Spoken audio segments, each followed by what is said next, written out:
that the only rational way out then will be to negotiate, not as victors, but as an honorable people who lived up to their pledge to defend democracy.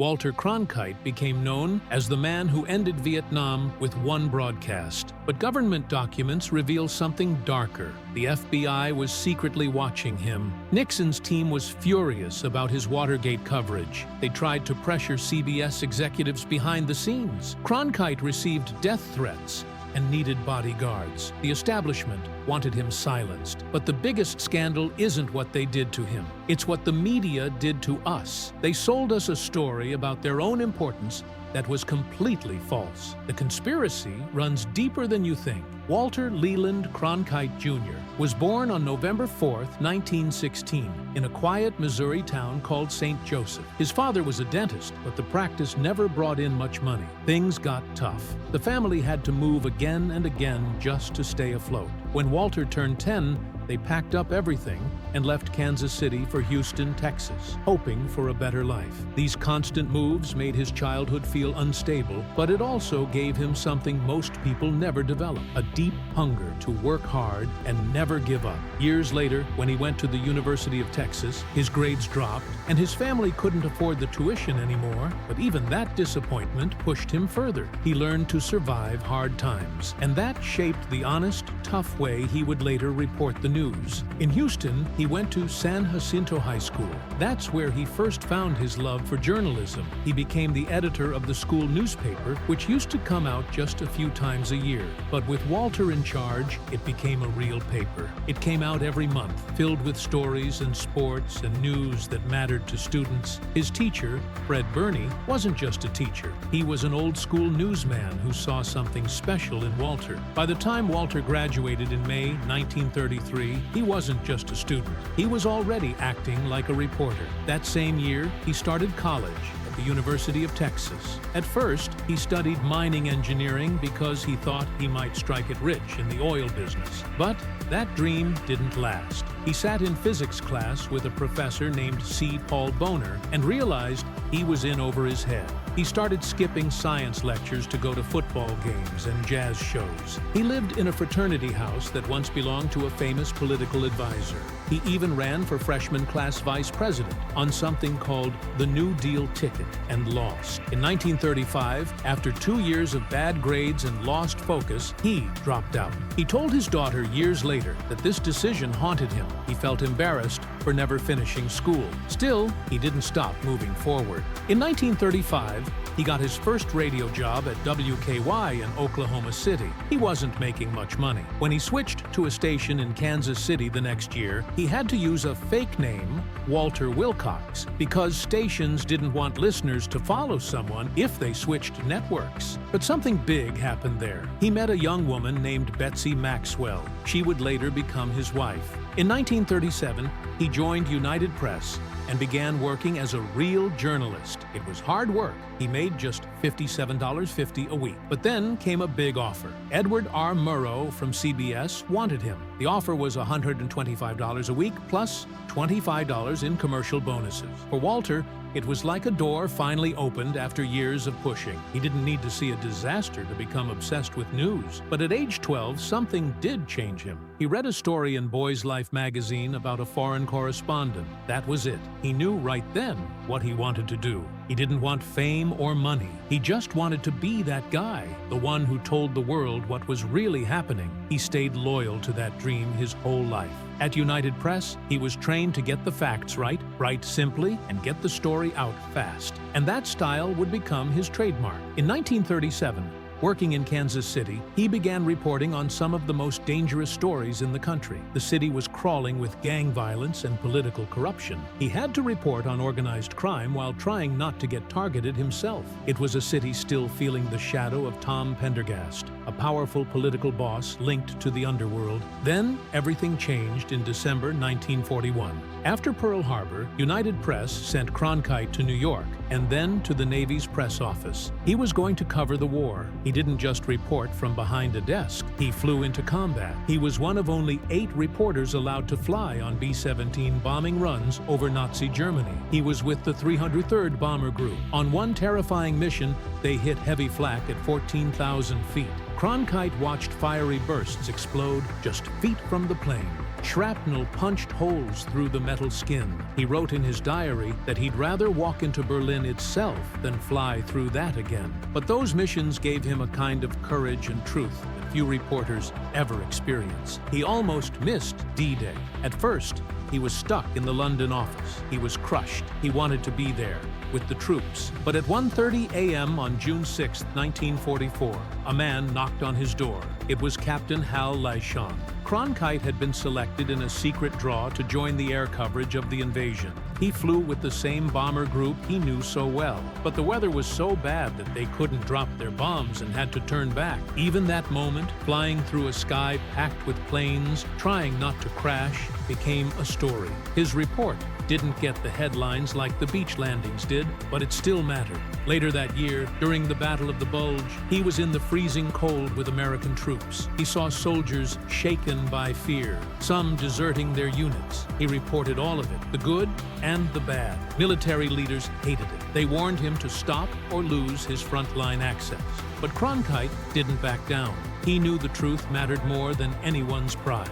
That was the kind of reporter he was becoming, someone who told the full story, even if it cost him. Then came Nuremberg. In late 1945, Cronkite sat in a courtroom just feet away from the men who helped plan the Holocaust. He looked into their faces. He spoke to them. One of them was Hermann Goering, who once stood beside Hitler. Goering claimed Hitler never knew about the extermination of Jews. Cronkite couldn't believe the lies. The room was filled with documents proving otherwise, with signatures in Goering's own hand. Cronkite said it chilled him to the bone. There was no sorrow, no remorse, just cold denial. He never forgot it. By 1950, he joined CBS as a Washington correspondent. He hosted a late-night newscast and covered the congressional elections that same year. People noticed him. He was honest, calm, and sharp, but learning to speak to a camera wasn't easy at first. Still, he practiced every day. He was determined to master television just like he had mastered print and radio. In 1952, he covered the Democratic and Republican conventions. For the first time ever, Americans could watch the conventions live on TV, but the broadcasts were full of problems. Cameras broke, feeds went dark. Cronkite had to ad-lib for long stretches. Once, he went 20 minutes describing things he could barely see, but instead of panicking, he stayed cool. It was this moment that made people start calling the lead broadcaster an anchor. Cronkite wasn't the first to do it, but he was the one who showed what the job really meant. From 1953 to 1957, he hosted a show called You Are There. It was a strange mix. History meets live news. He would interview actors playing Joan of Arc or Benedict Arnold, as if they were real people. It sounds silly now, but it worked. The show pulled in more than 8 million viewers each week. It wasn't easy. Each episode cost $15,000 to make, which was a huge amount at the time, and the pressure nearly burned him out. But it taught him something: how to bring history to life. Then came the 20th century in 1957. This time it wasn't reenactments. It was real news footage and real interviews. One episode shocked everyone. It was about the 1956 Hungarian Revolution. Cronkite revealed how American broadcasts had urged Hungarian rebels to rise up, but no real help ever came. Over 2,600 of them died. People were furious, but Cronkite didn't flinch. He told the truth, even when it hurt. That's what people started to trust. That's what made him the voice America believed.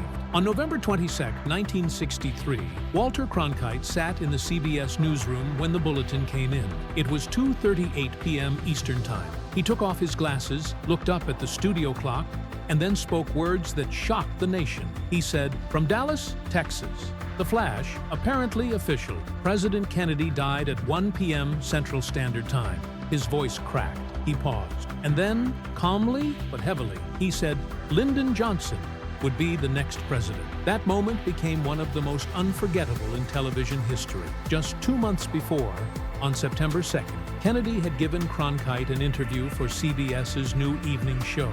Now, Cronkite was the one breaking the news of his death. In July 1969, during the Apollo 11 moon landing, Cronkite stayed on air for 27 hours straight. He had already covered 20 manned space missions since 1961, but this was different. CBS had brought in a huge team. Even the president of the network came to watch. When Neil Armstrong stepped onto the moon, Cronkite couldn't even speak.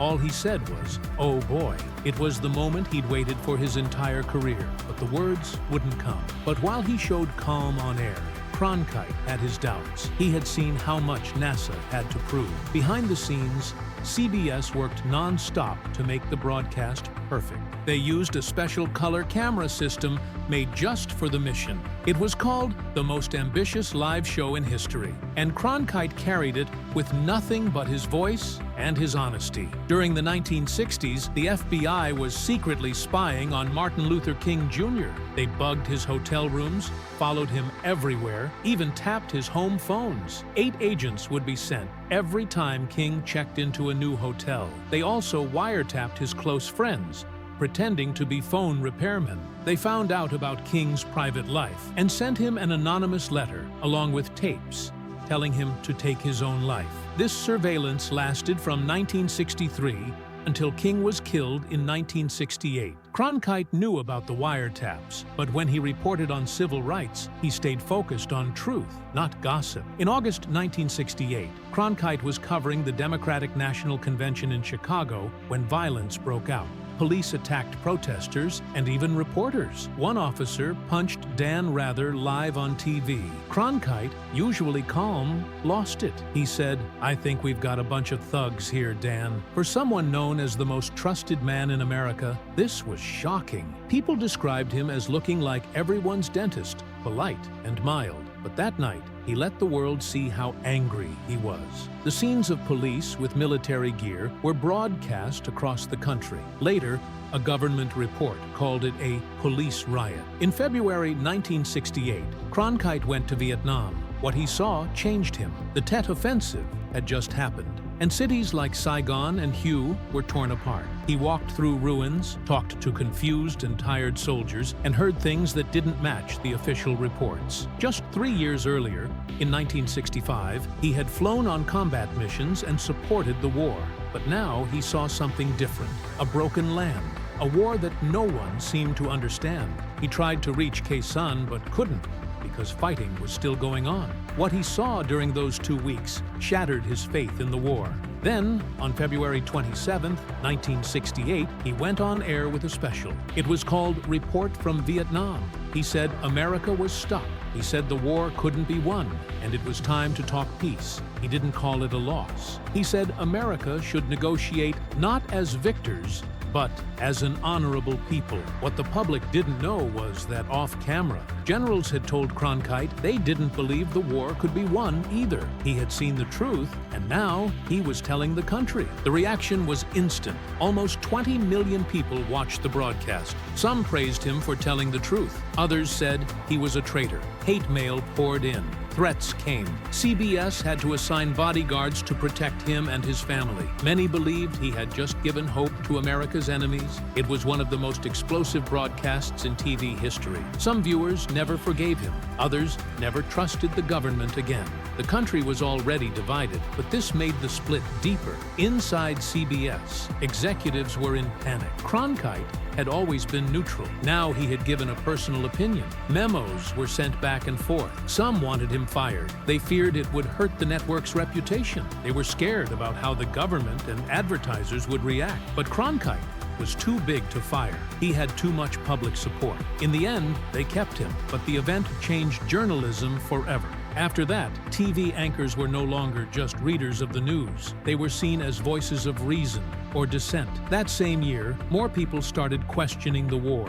Cronkite didn't create that doubt, but he gave it power. Polls had already shown public support dropping since 1965, but when he spoke, people listened. Some even started to believe the CIA was hiding things, and that Cronkite's report exposed a much bigger story. There were whispers of media control, secret agendas, and government lies. President Johnson reportedly said, "If I've lost Cronkite, "I've lost Middle America." No one knows for sure if he really said it, but it felt true. Cronkite had become the voice of the people. In 1971, Cronkite covered the Pentagon Papers. These were secret government documents about the Vietnam War.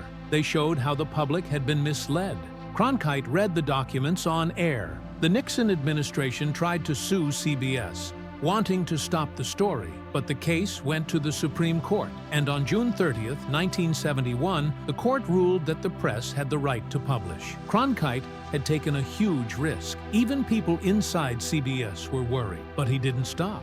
He believed the people deserved the truth. A year later, in 1972, Cronkite began covering Watergate. He interviewed whistleblowers who exposed what Nixon's men were doing. Even though Nixon won re-election in a landslide that November, Cronkite's reporting made the public uneasy. Later, he revealed that Nixon's aides had threatened him. They wanted him to stay quiet, but he didn't. On October 27th and 28th, 1972, Cronkite aired a 14-minute breakdown of the Watergate scandal. It helped turn the tide. His calm voice made people start asking questions. Congress had no choice but to investigate. In 1974, Cronkite uncovered another secret. The CIA had been spying on Americans.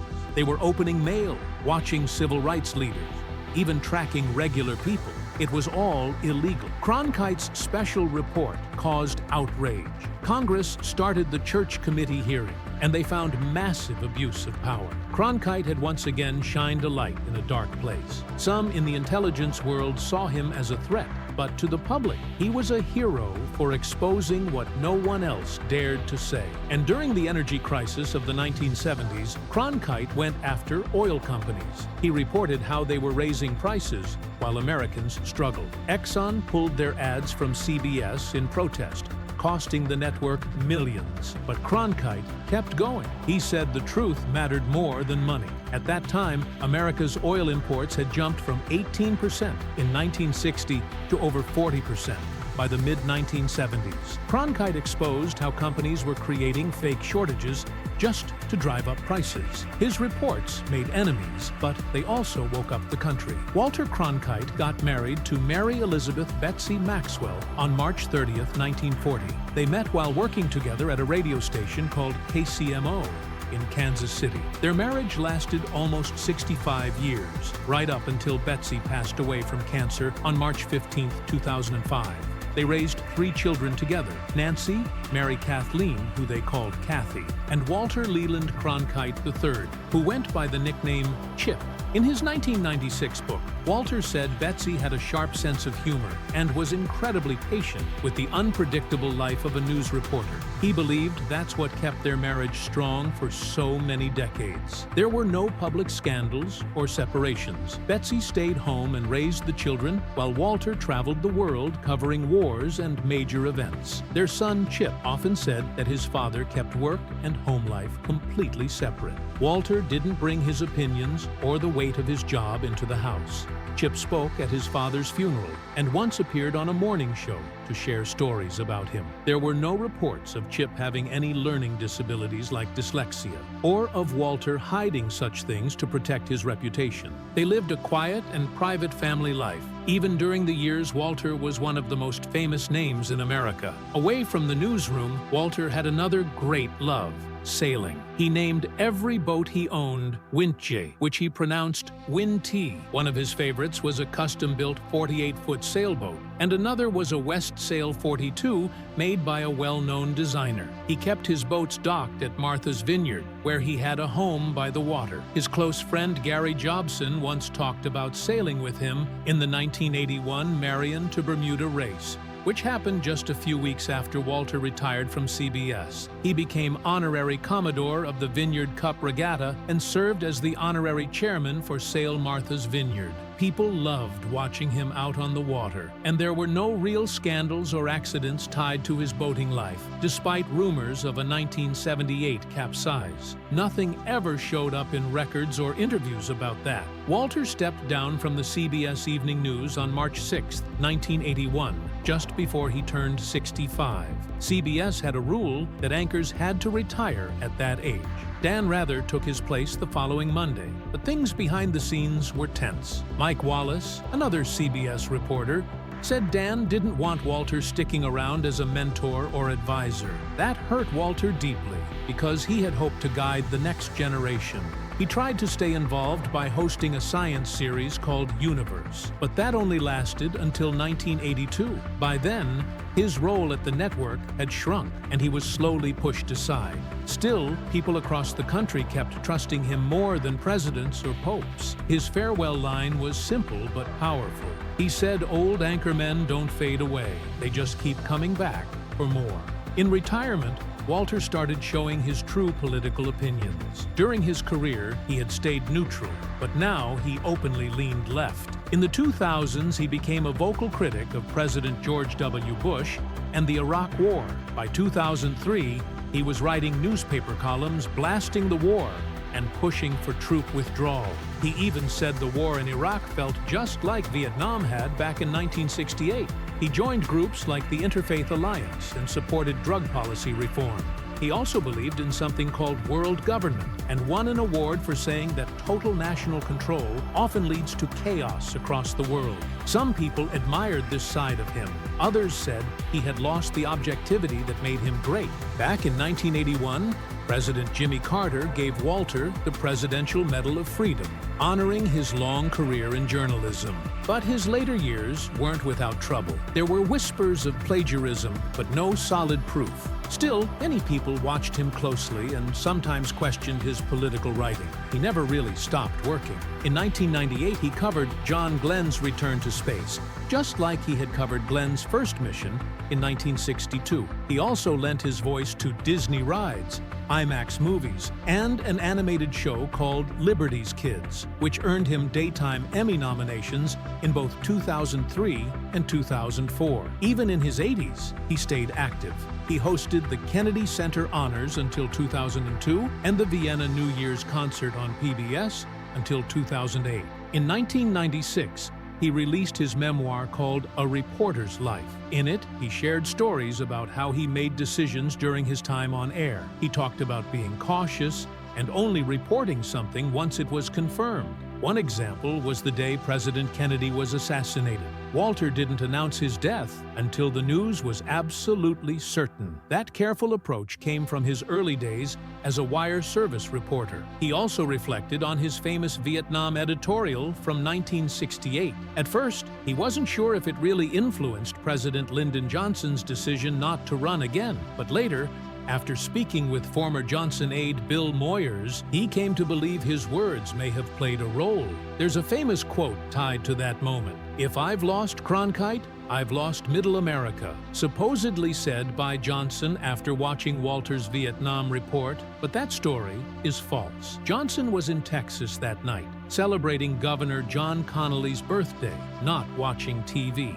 He even gave speeches afterward saying the U.S. would not back out of Vietnam. People close to Johnson gave different versions of the quote over the years, but there's no proof he ever said it. It became part of media mythology, a line that made journalists feel powerful, even if it wasn't true. In reality, public support for the war had already dropped sharply before Cronkite's report aired. In August 1965, support was at 61%. By February 1968, it had fallen to 42%. Cronkite didn't lead public opinion. He followed it. By March 1968, it dipped just 1% to 41. The numbers kept falling through the rest of the year. By fall, nearly 70% of Americans wanted U.S. troops to leave. Many journalists had already called the war a stalemate before Cronkite did.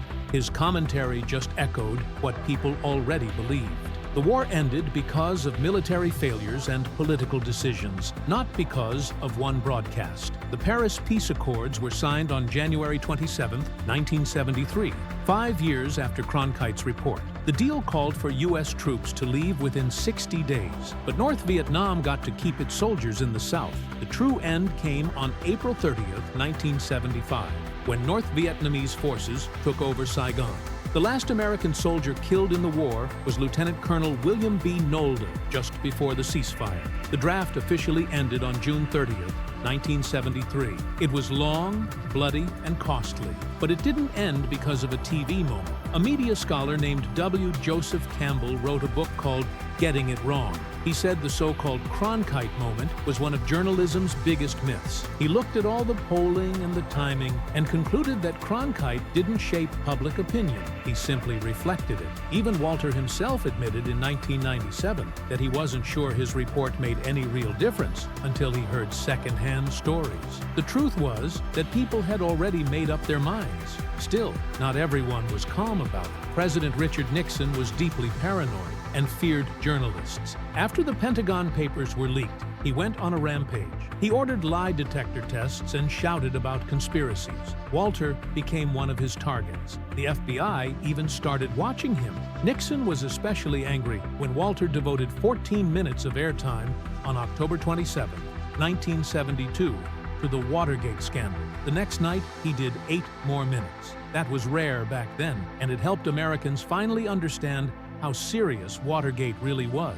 Nixon's team called CBS to complain and got the second broadcast cut down to 9 minutes, but the damage was done. The country was watching, and they trusted Walter. Walter Cronkite passed away on July 17, 2009, in Manhattan. He was 92. The cause was cerebrovascular disease. His funeral was held on July 23rd at St. Bartholomew's Church in New York. Big names in journalism came to honor him: Tom Brokaw, Dan Rather, Katie Couric, Barbara Walters, and Brian Williams. On September 9th, a larger memorial took place at Lincoln Center. Both President Barack Obama and President Bill Clinton spoke. Obama called Walter a calm and honest voice in a chaotic world. He said Walter's simple and direct way of speaking came from his Midwestern roots. Walter was cremated and buried beside Betsy in Kansas City. They were together in life and death.